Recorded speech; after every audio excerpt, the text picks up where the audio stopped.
मदद ही हो पाए मिलर पैदा है बहुत समय ऐसा लगा। ला के गिरेगी तो वहाँ पे कोई अंडरग्राउंड छुपने की जगह नहीं है तो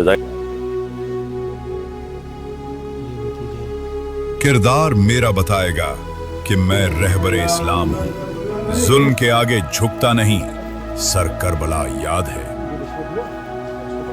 हमला हुआ है तो जो स्कूल के पास हमला हुआ है तो वहाँ पे हमारी भतीजी भी पढ़ती है। कहते हैं इश्क और जंग में सब कुछ जायज है, लेकिन जब ये मामला बच्चों का हो, जब ये मामला मजलूमों का हो, जब ये मामला उन लोगों का हो जिन्हें जंग से कोई मतलब नहीं, कुछ ऐसा ही इस वक्त देखने को मिल रहा है ईरान और इजराइल के युद्ध में। ये युद्ध एक बार फिर छिड़ा है और लोगों का मानना है कि एक बार फिर से विश्व युद्ध की संभावना है। हमारी मौजूदगी इस वक्त बाराबंकी में है। बाराबंकी ये वही जनपद है जहां पर ईरान के सुप्रीमो खामेनाई का रिश्ता है, लेकिन यहाँ पर कुछ ऐसे लोग भी हैं जिनके परिवार के तमाम लोग इस समय ईरान में मौजूद हैं। ऐसे लोगों से हमने बात की, उनसे पूछा, उनसे समझने की कोशिश की कि जो ये जंग हो रही है इस जंग पर उनका क्या कहना। तमाम लोग मिले, वो सभी लोग मोबाइल में टकटकी लगाए हुए हैं, खबरों पर नजर बनाए हुए हैं। कई ऐसी अफवाहें भी फैल रही हैं, लेकिन उन लोगों का कहना है कि उन्हें देश की सरकार से ये भरोसा है कि उन भारतीयों को वापस लाया जाएगा। भाई हैं अपने 2 बेटों और एक अभी मेरा एक भाई का अभी 10 दिन 12 दिन पहले बेटा पैदा हुआ है माशाल्लाह। तो वो हैं वहाँ पे और वो एक बेटी है 2 बेटे हैं और अपनी बीवी के साथ वहाँ मौजूद हैं और पढ़ाई कर रहे हैं वहाँ पर। और वहाँ के हालात के बारे में ये है कि वहाँ पे जैसा आपको बताऊं कि अभी कल बात हुई मेरी, तो उन्होंने कहा कि यहाँ पूरी तरीके से इस बात के लिए आम तौर से जैसे चल रहा होता है वैसे ही वहाँ पे चल रहा है। और अब जो कुछ भी है जाहिर सी बात है मिसाइल आके गिरेगी तो वहाँ पे कोई अंडरग्राउंड छुपने की जगह नहीं है, तो जाहिर सी बात है जहाँ पे भी गिरेगी वहाँ पे उसका नुकसान तो उठाना ही पड़ेगा। अच्छा, क्या वहाँ पर सिचुएशन है सुरक्षा को लेकर या भारत वापसी को लेकर, क्या कुछ निर्देश उन लोगों को भारतीय दूतावास के द्वारा दिया गया, कुछ इसके बारे में बात हुई, जानकारी हुई? देखिए, जहां तक पिछले 12 दिन की जंग हुई थी इजराइल से, उसमें तो बाकायदा इंडिया ने कहा था, लेकिन अभी तक हमारी जो बात हुई है उसमें उन्होंने ये नहीं बताया है। और जहां तक हमें उम्मीद है कि हमारी सरकार ने वहां पे कहा जरूर होगा, और मैंने कल शायद देखा भी था न्यूज में कि सरकार ये चाहती है कि जितने लोग वहां पे हैं वो वापस आ जाएं, लेकिन कोई अभी फैसिलिटी की न्यूज इस तरह नहीं मिली है, लेकिन हमें उम्मीद है कि भारत ऐसा करेगा। प्रधानमंत्री मोदी से क्या कुछ उम्मीद है आपको? प्रधानमंत्री मोदी से यही उम्मीद है कि वो जितना हो सके वो वहाँ के लोगों की मदद करें और जो आना चाहते हैं उनको बुलाएं वो हिफाजत के साथ। और जहाँ तक अभी तक का मसला है, जो ये जंग चल रही है ईरान और उसकी ये लगातार थोपी जा रही है ईरान के ऊपर, और हमेशा हमारा देश जो है वो फिलिस्तीन के साथ रहा है, बल्कि फिलिस्तीन क्या कहिए जितने भी जालिम हैं उनके खिलाफ रहा है। और ये हमारी हिस्ट्री भी रही है हिंदुस्तान की कि जुल्म का साथ हमने कभी नहीं दिया। हम चाहते हैं कि वो मोदी जी इस जंग के लिए जो भी बेहतर हो कि ये जंग रुके वो करें, नहीं तो उसके साथ साथ जालिम का साथ न दें बल्कि मजलूम का साथ दें। भारत के तमाम ऐसे लोग हैं जो ईरान में शिक्षा के लिए, नौकरी के लिए गए हैं। कुछ ऐसे लोग हैं जिनसे हमारी मुलाकात हुई।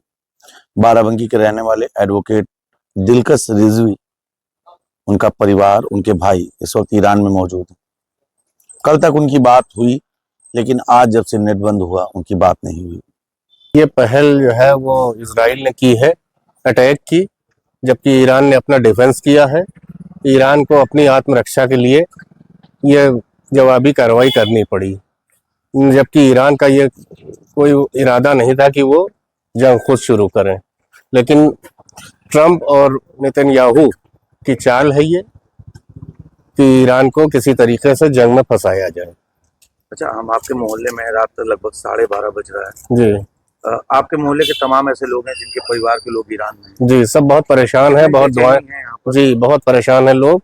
स्टूडेंट बहुत से हैं, बहुत से और रोजगार वाले लोग हैं जो बहुत ही परेशान हैं। गवर्नमेंट को चाहिए कि उस पर ध्यान दे और उनको साथ खैरियत के वापस बुलाए। अच्छा, इससे पहले जो युद्ध हुआ था जी, इन दोनों देशों के बीच में, तब की और अब के युद्ध के बीच में क्या आक्रामकता, क्या देख रहे हैं कि कितना तेजी है, कितना बदलाव है, ये क्या? नहीं, अब तो डिफेंसिव है। एक बार हो गया था, लेकिन उसके बाद कोई सही से इतनी बेतुकी शर्तें अमेरिका और इजराइल ईरान के ऊपर थोपता है कि वो मानने के काबिल नहीं है। अपनी आत्मरक्षा में उन्होंने फिर ये कदम उठाया है कि जवाबी कार्रवाई की है। मिसाइलें ईरान में गिर रही हैं, लेकिन दिल की धड़कनें यहां पर लोगों की बढ़ रही हैं। रात का 1 बज रहा है, लोग जग रहे हैं। लोगों का कहना है कि रमजान का पाक महीना चल रहा है और ऐसे में इस समय पर यह युद्ध होना कहीं ना कहीं उचित नहीं है। सभी लोग कह रहे हैं कि जो ये युद्ध हो रहा है इससे कुछ नहीं मिलेगा। इस जंग में तमाम ऐसे बेगुनाह हैं जो मारे जाएंगे। लोगों का साफ तौर पर यह भी कहना है, यह भी मानना है कि रमजान के इस पाक महीने में इस तरीके की नापाक हरकत होना कहीं ना कहीं खराब। हाँ, दोपहर में हमारी बात हुई है। भतीजी है, हमारी भाभी हैं, और एक भतीजा 2 भतीजी हमारी वहीं पे हैं। और जब हमला हुआ है तो जो स्कूल के पास का हमला हुआ है तो वहाँ पे हमारी भतीजी भी पढ़ती है। तो जब हमला हुआ तो पहले तो किसी को पता ही नहीं चला, लोगों को पता चला पटाखा दगा ये सब चीज़ों का हुआ। तो जब वहाँ के और लोग जो वहाँ के थे तो उन्होंने बताया कि मिसाइल गिरी। फिर बहुत रोना ये सब चालू हुआ, रोना पीटना चालू हुआ। फिर वहाँ पे सारा अफरा तफरी का माहौल बन गया, गाड़ियाँ रुक गई, सारी चीज़ें रुक गई। फिर इनको किसी तरह से टैक्सी भेजी गई, उसके बाद इनको वापस घर लेके आया गया। समीन जैदी नाम है उनका, भतीजी का हमारी। हमने इसका दीनी अर्थ भी समझने का प्रयास किया, हमने लोगों से बातचीत की। उनका साफ तौर पर यह भी कहना है कि इस्लाम कभी ये नहीं कहता है कि जंग की शुरुआत हो, लेकिन उनका ये मानना है कि जब जंग की शुरुआत हो तो आप चाहे जिस देश में रह रहे हो उस देश के लिए आपको लड़ना है, उस देश के लिए आपको अपना सर्वस्व निछावर करना है। यह कहना है भारत में रहने वाले तमाम मुसलमानों का, जो इस वक्त दुखी इस बात से हैं कि इजराइल ने ईरान पर युद्ध कर दिया। कैमरा सहयोगी बबलू जमीर के साथ हम लोग मौजूद हैं। बाराबंकी का एक मोहल्ला है, उस मोहल्ले में रात का 1 बज रहा है। लोग बेचैन हैं, लोग दुआएं मांग रहे हैं। उनका कहना है कि जल्द से जल्द ये जंग रुक जाए। हालांकि ये बात अलग है कि इस पूरे मामले पर लोग इजराइल से ज्यादा दोष अगर किसी देश को दे रहे हैं तो वो देश है अमेरिका। देखने वाली बात ये होगी कि आखिर ये युद्ध कब थमेगा, कब इसका हल निकलेगा। लोगों का कहना है कि कोई भी युद्ध अपनी ताकत दिखाने, मजलूमों को दबाने के लिए या ताकत हासिल करने के लिए नहीं होना चाहिए। बहरहाल आगे क्या होगा ये तो वक्त बताएगा। लोग ये भी बता रहे हैं, जिन परिवारीजनों से उनकी बात हुई, उनका कहना है कि इजराइल में तो बंकर हैं लेकिन ईरान में बंकर नहीं है। लोग हर मिसाइल जब गिरती है तो उनके मन में यही आता है कि अब वो शहीद हो जाएंगे।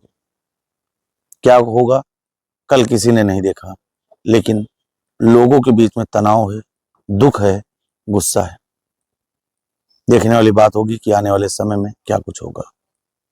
कैमरा सहयोगी बबलू जमीर के साथ मैं नितेश मिश्रा।